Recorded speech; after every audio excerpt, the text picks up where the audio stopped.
Presented by Sandhya Entertainment. Music project.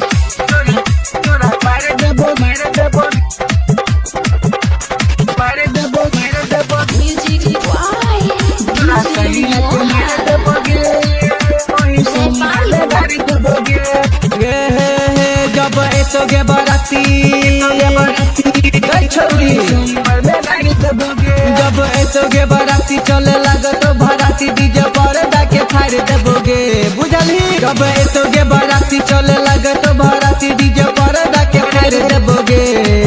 तोरा गोला हाके मार देबोगे गे गे गे गे वही मरबे में गाड़ देबोगे।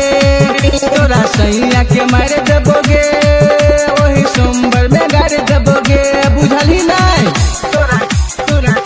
अभी सुन रहे हैं संध्या एंटरटेनमेंट की शानदार प्रस्तुति प्रेजेंटेड बाय संध्या एंटरटेनमेंट।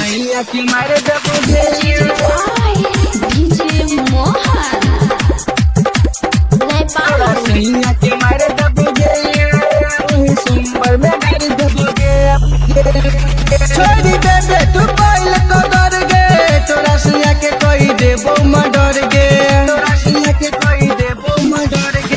छोड़ी दे तू पहले को डर गे तोरा सैया के कोई देबो मडर गे। अपन ममिया भरा के घर दोसरा बसा के अपन ममिया भरा के घर दोसरा बसा के हम दुनिया उजाड़ देबे गे। तोरा दुल्हा के मार देबोगे गे गे गे गे तोरा सैया के मार देबोगे गे गे तोरा दुल्हा के मार देबोगे वही मरबा में गाड़ देबोगे बुझली।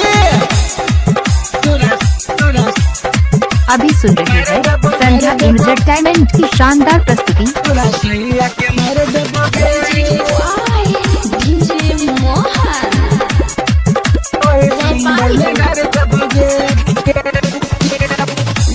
नारी लाल चैरांग आवाज गे घुरन याद बंद कर तो आवाज गे घुरन याद बंद कर तो आवाज गे हर किशोर यादव चैरांग आवाज गे घुरन याद बंद कर तो आवाज गे। बलि सैया के चढ़ेबे नि सुधीर के पेबे गे छोरी बुझली। बलि सैया के चढ़ेबे नि सुधीर के पेबे अपन दुनिया उजाड़ लेबे गे। तोरा दुल्हा के मार देबोगे गे गे गे गे तोरा सैया के मार देबोगे गे गे तोरा दुल्हा के मार देबोगे वही मरबा में गाड़ देबोगे बुझली।